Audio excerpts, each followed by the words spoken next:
चीन भारत सीमा पर एक बार फिर से विवाद बढ़ गया है। अरुणाचल प्रदेश में चीनी सैनिकों का व्यवहार बेहद खतरनाक है।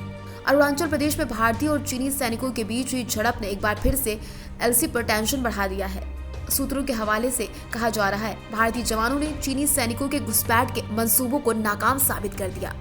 बताया जाता है कि झड़प अरुणाचल प्रदेश के पश्चिमी भाग के तवांग से करीब 35 किलोमीटर उत्तर पूर्व में यांगसे क्षेत्र में एलसी के विवादित हिस्से पर हुई। भारत अपनी पैनी नजर बनाए हुए है।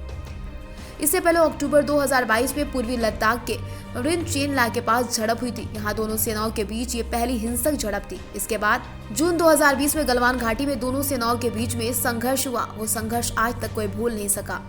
इससे थोड़ा ही पहले अप्रैल 2020 में भी पेंगोंग तोसो के पास दोनों सेनाएं भिड़ गईं। इसके साथ ही 300 सैनिक पूरी तैयारी के साथ तवांग सेक्टर में एलसी के पास आ गए थे, जिन्हें भारतीय सेना ने करारा जवाब दिया था। वहीं सीमा पर तनाव को लेकर राजनाथ सिंह ने एक मीटिंग बुलाई। उन्होंने बताया कि चीनी पक्ष को इस तरह के एक्शन के लिए मना किया गया, सीमा पर शांति रखने के लिए कहा गया। इस मुद्दे को चीनी पक्ष के साथ कूटनीतिक स्तर पर भी उठाया गया।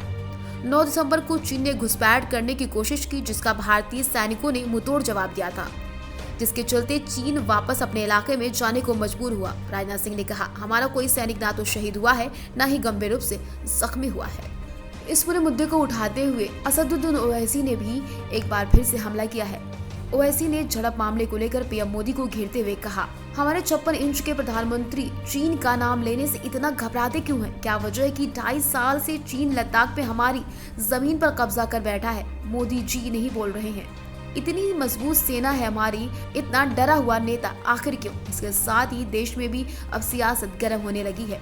वहीं गृह मंत्री अमित शाह ने भी कांग्रेस पर हमला बोला है। केंद्रीय गृह मंत्री अमित शाह ने कांग्रेस पर आरोप लगाया। उन्होंने कहा, कांग्रेस पार्टी ने 2006 और 2007 में चीनी दूतावास से शोध के लिए पैसा लिया। जिस वक्त गलवान में हमारे जवान चीनी सेना के साथ भिड़ रहे थे, तब वो चीनी नेताओं के साथ मिल रहे थे। 2011 में कांग्रेस सरकार ने चीन की धमकी के बाद बॉर्डर पर धिमचौक में रोड और आधारभूत ढांचा का निर्माण रोक दिया था। कांग्रेस के वक्त यहाँ हजारों किलोमीटर की जमीन हमसे हड़प ली गई। ये बीजेपी की सरकार है, 1 इंच जमीन पर भी कब्जा नहीं हो सकता है। इसके साथ ही भारत चीन सैनिकों के बीच हुई झड़प मामले पर संसद में विपक्ष के हंगामे के बाद कार्रवाई 12 बजे तक स्थगित कर दी गई थी।